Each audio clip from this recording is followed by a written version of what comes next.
The spacecraft was a long way from home. I thought it might be a good idea, just after Saturn, to have them take one last glance homeward. From Saturn, the Earth would appear too small for Voyager to make out any detail. Our planet would be just a point of light, a lonely pixel, hardly distinguishable from the many other points of light Voyager would see, nearby planets, far-off suns. But precisely because of the obscurity of our world thus revealed, such a picture might be worth having. It had been well understood by the scientists and philosophers of classical antiquity that the Earth was a mere point in a vast, encompassing cosmos. But no one had ever seen it as such. Here was our first chance, and perhaps also our last, for decades to come. So, here they are. A mosaic of squares laid down on top of the planets, and a background smattering of more distant stars. Because of the reflection of sunlight off the spacecraft, the Earth seems to be sitting in a beam of light, as if there was some special significance to this small world. But it's just an accident of geometry and optics.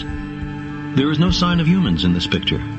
Not our reworking of the Earth's surface, not our machines, not ourselves. From this vantage point, our obsession with nationalism is nowhere in evidence. We are too small. On the scale of worlds, humans are inconsequential. A thin film of life on an obscure and solitary lump of rock and metal.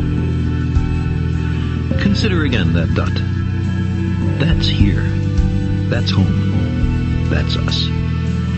On it, everyone you love, everyone you know, everyone you ever heard of, every human being who ever was, lived out their lives.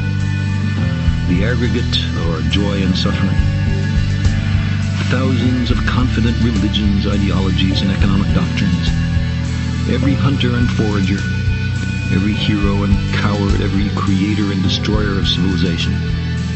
Every king and peasant, every young couple in love, every mother and father, hopeful child, inventor and explorer, every teacher of morals, every corrupt politician, every supreme leader, every superstar, every saint and sinner in the history of our species lived there, on a mote of dust, suspended in a sunbeam. The Earth is a very small stage in a vast cosmic arena. Think of the endless cruelties visited by the inhabitants of one corner of this pixel on the scarcely distinguishable inhabitants of some other corner. How frequent their misunderstandings, how eager they are to kill one another, how fervent their hatreds.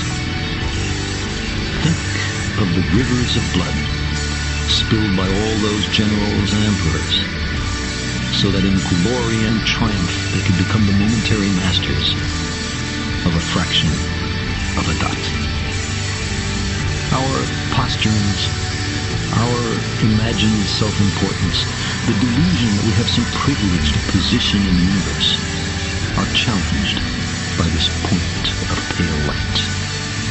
Our planet is a lonely speck in the great enveloping cosmic dark. In our obscurity, in all this vastness, there is no hint that help will come from elsewhere to save us from ourselves. Like it or not, for the moment, the Earth is where we make our stand. It has been said that astronomy is a humbling and character-building experience. There is perhaps no better demonstration of the folly of human conceits than this distant image of our tiny world. It underscores our responsibility to deal more kindly with one another and to preserve and cherish the only home we've ever known.